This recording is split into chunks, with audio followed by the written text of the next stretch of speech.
May mga pagkakataon sa buhay ng isang lalaki na tila nagiging palaisipan ang kilos ng isang babae. Yung tipo ng mga tingin, ngiti o galaw na parang may gustong ipahiwatig. Pero hindi mo masiguro kung tama ba ang iniisip mo. Minsan, iniisip mong baka friendly lang siya. O baka naman, may mas malalim na dahilan kung bakit iba ang pakikitungo niya sa'yo. At dito nagsisimula ang tanong na matagal nang gumugulo sa isip ng maraming lalaki. Paano ko malalaman kung may gusto siya sa akin? Hindi naman kasi lahat ng babae ay diretso kung magpakita ng interes. May mga babaeng dumadaan sa subtle cues, mga tingin na may ibig sabihin, mga kilos na sinasadya pero parang natural lang, o mga pagkakataon na parang laging nandyan siya kahit hindi mo naman siya tinatawag. Ang totoo, may malalim na psychology sa likod ng paraan ng babae magpakita ng attraction. Hindi ito laging halata dahil karamihan sa kanila ay gustong mapanatili ang mystery o ang feminine allure na siyang nagbibigay ng thrill sa kanilang presensya. Kaya kung isa kang lalaki na may napapansing kakaiba, yung mga tingin na tumatagal, mga simpleng hawak na may lambing o biglang paglapit na parang may dahilan, posible na hindi lang ito simpleng aksidente. Posible na ito ay mga sinyales ng isang tahimik, pero totoo niyang pagnanais na mapalapit sa'yo. Ngayon isipin mo ito, sa dami ng tao sa paligid, bakit parang ikaw lang ang napapansin niya? Bakit kapag ikaw ang nagsalita, tumatahimik siya? O bakit parang laging handa siyang tumulong o sumama kapag ikaw ang nag-aya? Ito ba ay simpleng kabaitan? O may halong intensyon na gusto ka talaga niyang makilala? Hindi lang bilang kakilala, kundi bilang isang lalaking nakakaapekto sa kanya ng emosyonal? Sa video na ito, hindi lang natin basta pag-uusapan ang mga simpleng signs. Tutuklasin natin ang mga malalalim na palatandaan na kadalasang hindi napapansin ng karamihan. Mga senyales na kapag naintindihan mo, mas mauunawaan mo kung kailan ang isang babae ay talagang may interes sa'yo. At kailan naman ito ay isang simpleng pakikitungo lang. Kung ikaw ay isang lalaking gustong maintindihan ang female psychology, kung gusto mong malaman kung kailan ka dapat gumawa ng move, at kung paano mo mababasa ang mga di sinasabing pahiwatig ng isang babae, manatili ka hanggang dulo. Dahil pagkatapos ng video na ito, baka hindi mo na kailangang manghula. Makikita mo na agad ang mga invisible signs na gusto ka na pala niya. At baka oras na para ikaw naman ang kumilos. Ngayon, simulan natin sa pinaka-obvious, pero madalas nating hindi binibigyang pansin.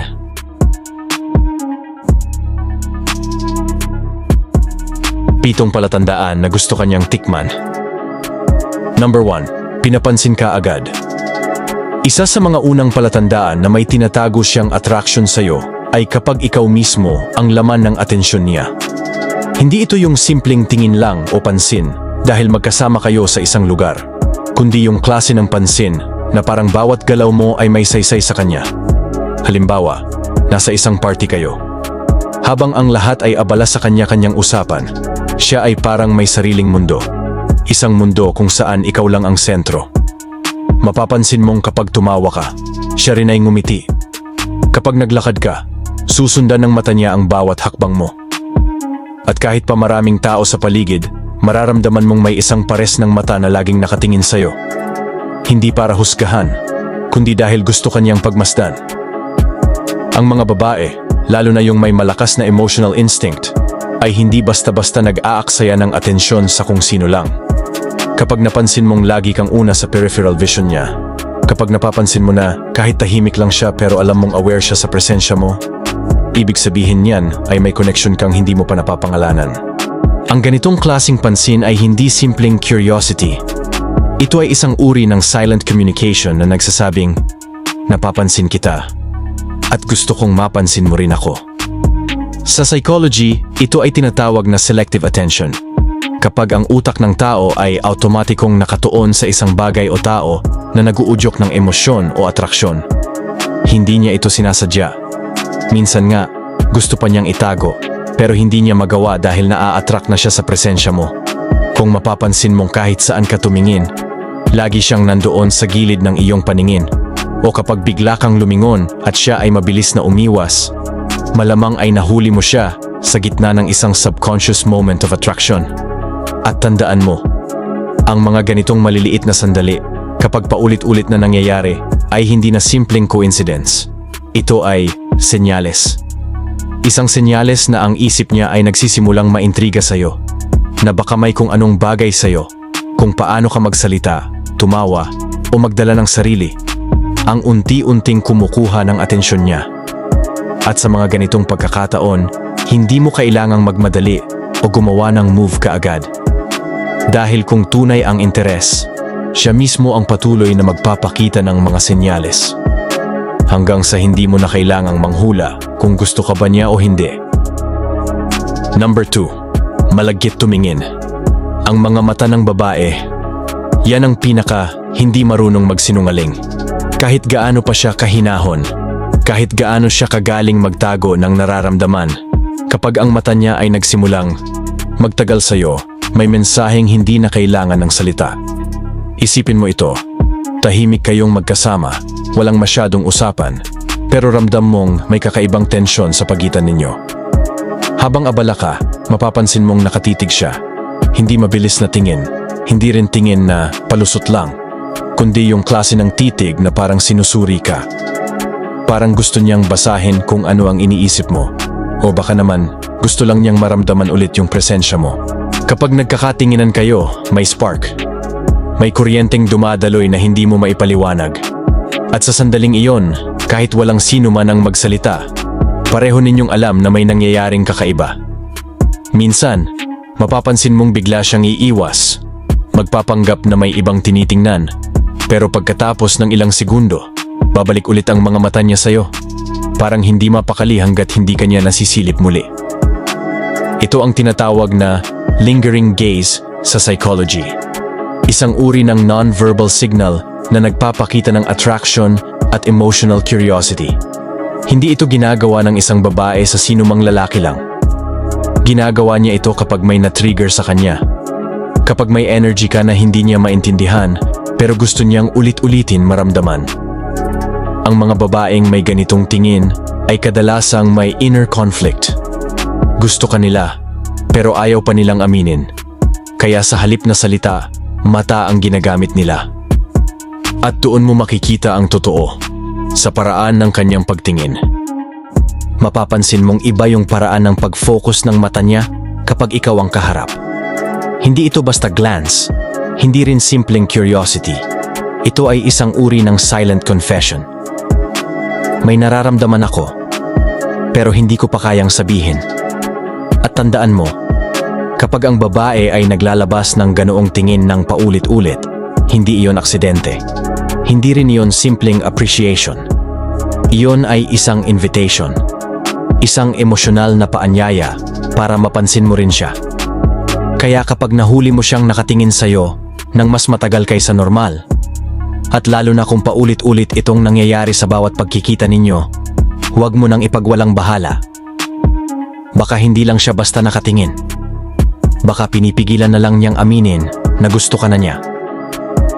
Number 3. Comfortable sa physical contact.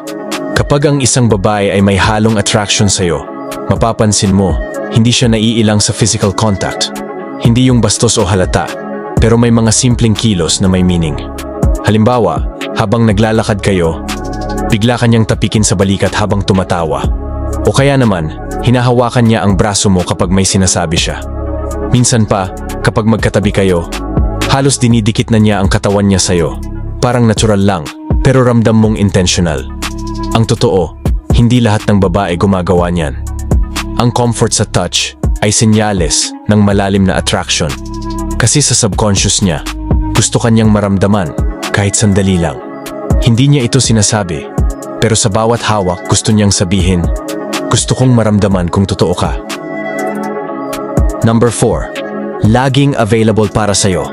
Kapag ang babae ay laging may oras para sa'yo, kahit abala, kahit pagod, kahit hindi naman dapat, hindi na yon simpleng kabaitan. May dahilan yan. Mapapansin mo, ikaw lagi ang unang tinatanong kung kailan ka libre. Kapag nagyaya ka, bigla siyang may oras. Kahit kanina lang ay puno ang schedule niya. At kapag may conflict sa plano niya, madalas ikaw ang pipiliin niya kaysa sa iba. Ang totoo, availability ay hindi aksidente. Ito ay investment. Kapag lagi siyang present, kapag lagi kang priority, ibig sabihin gusto kanyang mas makilala, mas makasama, at mas maramdaman na may kayo kahit hindi pa nasasabi. Number 5. Nagpaparamdam ng gusto. Hindi lahat ng babae ay diretsyong magsasabing gusto kita. Pero kung marunong kang magbasa ng kilos, makikita mo. Madalas kanyang kinakausap. Minsan may dahilan, minsan wala. Magme-message lang ng kumain ka na or anong ginagawa mo. Simple, pero may halong pag-aalala. Minsan din, nag-aalok siya ng tulong kahit hindi mo hinihingi. O kaya binabanggit ang mga simpleng tagumpay mo tulad ng ang galing mo dun ah. Or napansin ko, iba ka talaga. Ang totoo, hindi ito simpleng friendliness. Ito ay subtle pursuit. Kapag consistent ang effort niyang mapansin mo siya, ibig sabihin gusto niyang makapasok sa mundo mo. At umaasa siyang mapansin mo rin siya pabalik. Number 6. Pinupuri ang maliliit na bagay. Mapapansin mong may mga babae na hindi lang basta pumupuri. Pinag-iisipan nila ang sinasabi. Hindi lang ang pogi mo o ang ganda ng suot mo, kundi yung mga papuring tila galing sa obserbasyon. Gaya ng, ang galing mo mag-handle ng sitwasyon kanina. Oo nga pala, napansin ko, ang kalmado mo palagi. O minsan simpleng, ang bait mo talaga. Ang mga ganitong papure, hindi yan basta salita. Yan ay admiration in disguise. Ibig sabihin, may nararamdaman siya. Nakikita niya hindi lang kung ano ka sa labas, kundi kung sino ka sa loob.